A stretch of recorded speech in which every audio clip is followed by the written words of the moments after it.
Chapter 3. I wonder what my life would be today if Mrs. Van Hopper had not been a snob. Funny to think that the course of my existence hung like a thread upon that quality of hers. Her curiosity was a disease, almost a mania. At first I had been shocked, wretchedly embarrassed. I would feel like a whipping boy who must bear his master's pains when I watched people laugh behind her back, leave a room hurriedly upon her entrance, or even vanish behind a service door on the corridor upstairs. For many years now, she had come to the Hotel Côte d'Azur, and apart from bridge, her one pastime, which was notorious by now in Monte Carlo, was to claim visitors of distinction as her friends had she but seen them once at the other end of the post office. Somehow she would manage to introduce herself, and before her victim had scented danger, she had proffered an invitation to her suite. Her method of attack was so downright and sudden that there was seldom opportunity to escape. At the Côte d'Azur, she staked a claim upon a certain sofa in the lounge, midway between the reception hall and the passage to the restaurant, and she would have her coffee there after luncheon and dinner, and all who came and went must pass her by. Sometimes she would employ me as a bait to draw her prey, and hating my errand, I would be sent across the lounge with a verbal message, the loan of a book or paper, the address of some shop or other, the sudden discovery of a mutual friend.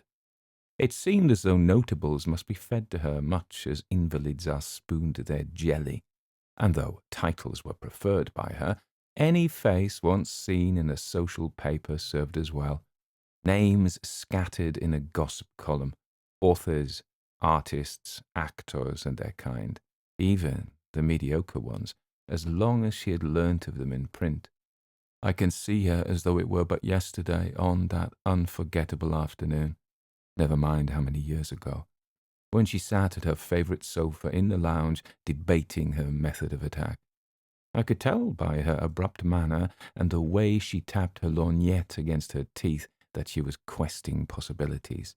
I knew, too, when she had missed the suite and rushed through dessert, that she had wished to finish luncheon before the new arrival, and so install herself where he must pass.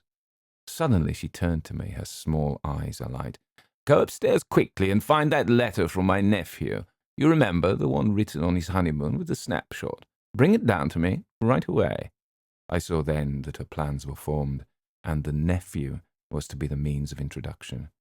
Not for the first time I resented the part that I must play in her schemes. Like a juggler's assistant, I produced the props, then silent and attentive, I waited on my cue. This newcomer would not welcome intrusion, I felt certain of that.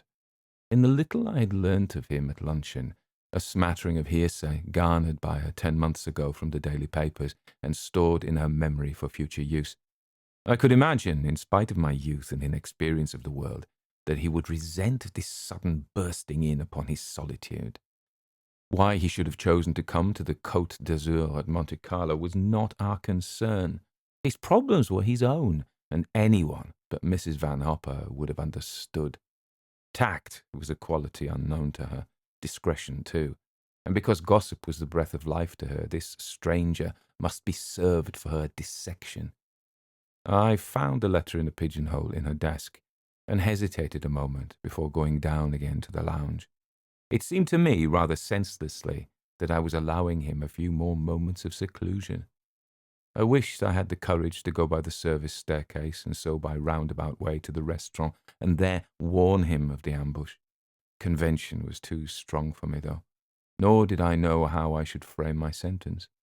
There was nothing for it but to sit in my usual place beside Mrs. Van Hopper, while she, like a large, complacent spider, spun her wide net of tedium about the stranger's person. I had been longer than I thought, for when I returned to the lounge, I saw he had already left the dining room, and she, fearful of losing him, had not waited for the letter, but had risked a barefaced introduction of her own.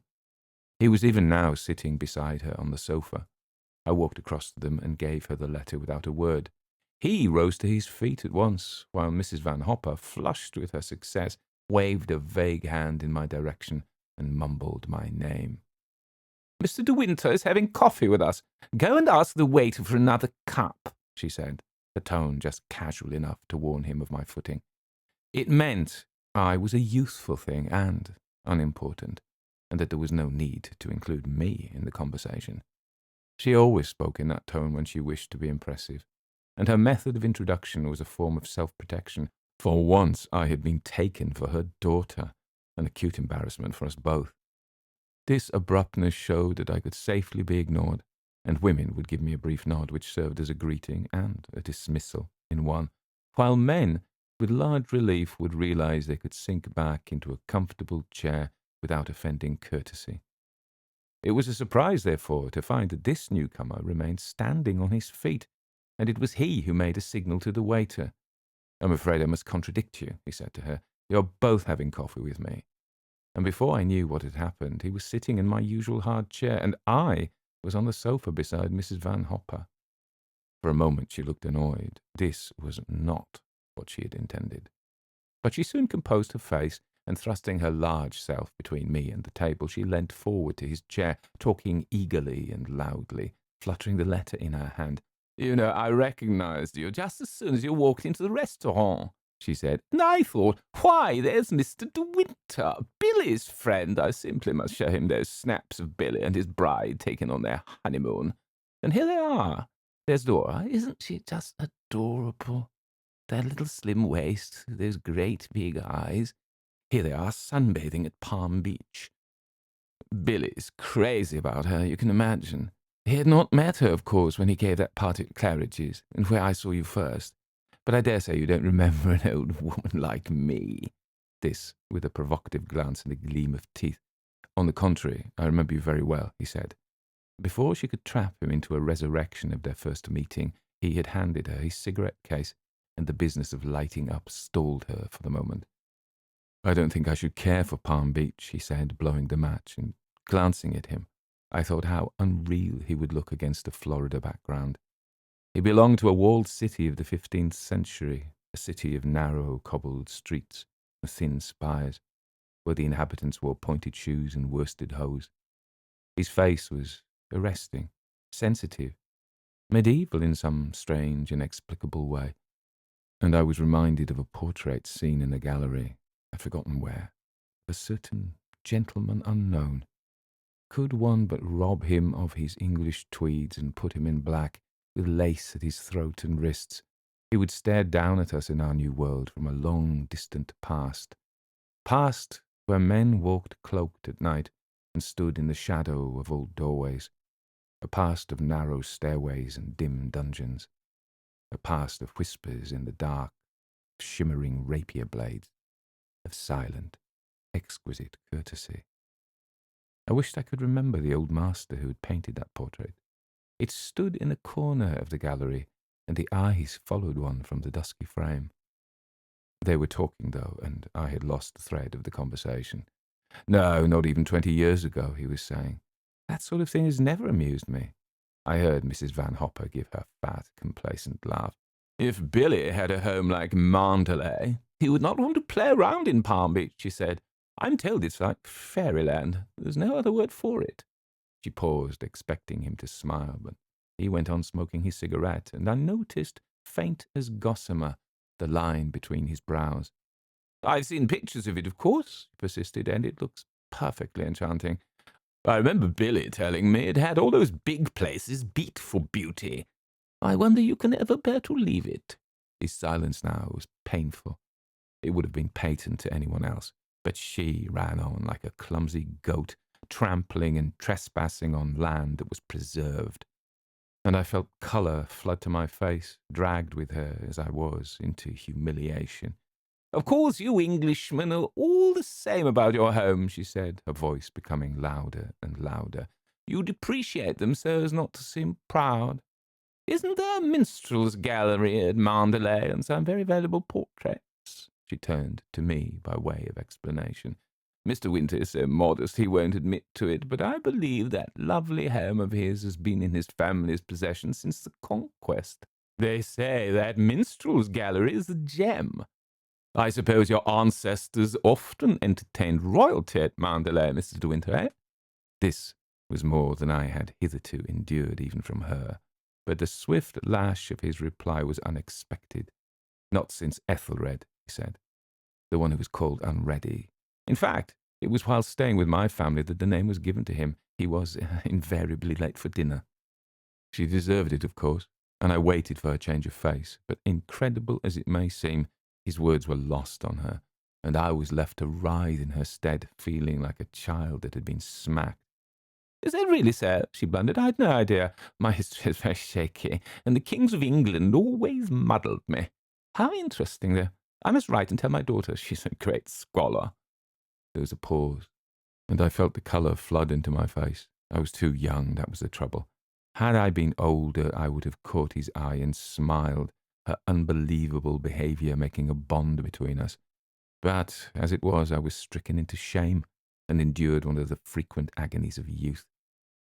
I think he realised my distress, for he leant forward in his chair and spoke to me, his voice gentle, asking if I would have more coffee. And when I refused and shook my head, I felt his eyes were still on me, puzzled, reflective. He was pondering my exact relationship to her and wondering whether he must bracket us together in futility. "What do you think of Monte Carlo?" "Oh, don't you think of it at all," he said.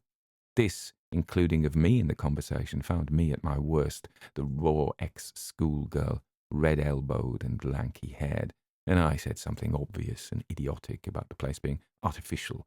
But before I could finish my halting sentence, Mrs. Van Hopper interrupted. "She's spoilt, Mrs. De Winter, that's her trouble. Most girls would give their eyes for the chance of seeing Monty." "Wouldn't that rather defeat the purpose?" he said, smiling. She shrugged her shoulders, blowing a great cloud of cigarette smoke into the air. I don't think she understood him for a moment. "I'm faithful to Monty," she told them. "The English winter gets me down, and my constitution just won't stand it. What brings you here? You're not one of the regulars. Are you going to play shammy, or have you brought your golf clubs?" "I haven't made up my mind," he said. "I came away in rather a hurry." His own words must have jolted the memory, for his face clouded again, and he frowned very slightly. She babbled on, impervious. "Of course you miss the fogs at Mandalay. It's quite another matter. The West Country must be delightful in the spring." He reached for the ashtray, squashing his cigarette, and I noticed the subtle change in his eyes, the indefinable something that lingered there momentarily, and I felt I had looked upon something personal to himself with which I had no concern. "Yes," he said. Mandalay was looking at its best. A silence fell upon us during a moment or two, a silence that brought something of discomfort in its train. And stealing a glance at him, I was reminded more than ever of my gentleman unknown, who, cloaked and secret, walked a corridor by night. Mrs. Van Hopper's voice pierced my dream like an electric bell. "I suppose you know a crowd of people here, though I must say Monty is very dull this winter. One sees so few well-known faces. The Duke of Middlesex is here in his yacht, but I haven't been aboard yet." She never had, to my knowledge. "You know Nell Middlesex, of course," she went on. "What a charmer she is. They always say that the second child isn't his, but I don't believe it. People will say anything, won't they, when a woman is attractive? And she is so very lovely. Tell me, is it true the Caxton Hislop marriage is not a success?" She ran on through a tangled fringe of gossip, never seeing that these names were alien to him. They meant nothing, and that as she prattled unaware, he grew colder and more silent. Never for a moment did he interrupt or glance at his watch. It was as though he had set himself a standard of behaviour since the original lapse when he had made a fool of her in front of me, and clung to it grimly rather than offend again. It was a page boy, in the end, who released him, with the news that a dressmaker awaited Mrs. Van Hopper in the suite. He got up at once, pushing back his chair. "Don't let me keep you," he said. "Fashions change so quickly nowadays. They may even have altered by the time you get upstairs." The sting did not touch her. She accepted it as a pleasantry. "It's so delightful to run into you like this, Mr. De Winter," she said, as she went towards the lift. "Now I've been brave enough to break the ice, I hope I shall see something of you. You must come and have a drink sometime in the suite. I may have one or two people coming in tomorrow evening. Why not join us?" I turned away so that I should not watch him search for an excuse. "I am so sorry," he said. "Tomorrow I'm probably driving to Sospel. I'm not sure when I shall get back." Reluctantly, she left it, but we still hovered at the entrance to the lift. "I hope they've given you a good room. The place is half empty, so if you are uncomfortable, mind you make a fuss. Your valet has unpacked for you, I suppose?" This familiarity was excessive even for her, and I caught a glimpse of his expression. "I don't possess one," he said quietly. "Perhaps you would like to do it for me." This time his shaft had found its mark, for she reddened and laughed a little awkwardly. "Why, I hardly think," she began, and then, suddenly and unbelievably, she turned upon me. "Perhaps you could make yourself useful to Mr. De Winter, if he wants anything done. You're a capable child in many ways." There was a momentary pause, while I stood stricken, waiting for his answer. He looked down at us, mocking, faintly sardonic, the ghost of a smile on his lips. "A charming suggestion," he said, "but I cling to the family motto. He travels the fastest who travels alone. Perhaps you've not heard of it." And without waiting for her to answer, he turned and left us. "What a funny thing," said Mrs. Van Hopper as we went upstairs in the lift. "Do you suppose that sudden departure was a form of humour? Men do such extraordinary things. I remember a well-known writer once who used to dart down the service staircase whenever he saw me coming. I suppose he had a penchant for me and wasn't sure of himself. However, I was younger then." The lift stopped with a jerk. We arrived at our floor. The page boy flung open the gate. "By the way, dear," she said as we walked along the corridor, "don't think I mean to be unkind, but you put yourself just a teeny bit forward this afternoon. Your efforts to monopolize the conversation quite embarrassed me, and I'm sure it did him. Men loathe that sort of thing." I said nothing. There seemed no possible reply. "Oh, come, don't sulk," she laughed and shrugged her shoulders. "After all, I am responsible for your behavior here, and surely you can accept advice from a woman old enough to be your mother. Eh bien, Blaise, je viens." And humming a tune, she went into the bedroom where the dressmaker was waiting for her. I knelt on the window seat and looked out upon the afternoon. The sun shone very brightly still, and there was a gay high wind. In half an hour we should be sitting to our bridge, the windows tightly closed, the central heating turned to the full. I thought of the ashtrays I would have to clear, and how the squashed stubs stained with lipstick would sprawl in company with discarded chocolate creams. Bridge does not come easily to a mind brought up on snap and happy families. Besides, it bored her friends to play with me. I felt my youthful presence put a curb upon their conversation, much as a parlour-maid does until the arrival of dessert, and they could not fling themselves so easily into the melting pot of scandal and insinuation. Her men friends would assume a sort of forced heartiness and ask me jocular questions about history or painting, guessing I had not long left school, and that this would be my only form of conversation. I sighed and turned away from the window. The sun was so full of promise, and the sea was whipped white with a merry wind. I thought of that corner of Monaco which I had passed a day or two ago, and where a crooked house lent to a cobbled square. High up in the tumbled roof there was a window, narrow as a slit.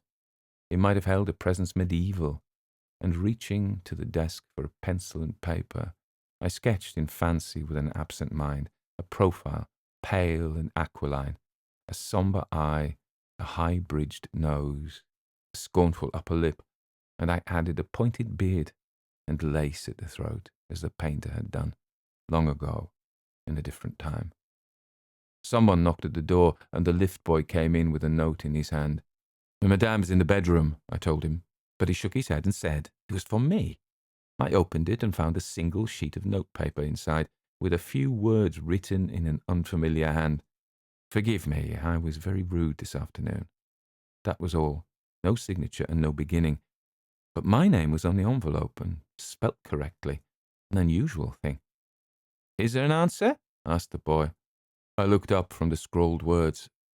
"No," I said. "No, there isn't any answer." When he had gone, I put the note away in my pocket and turned once more to my pencil drawing, but for no known reason it did not please me any more. The face was stiff and lifeless, and the lace collar and the beard were like props in a charade.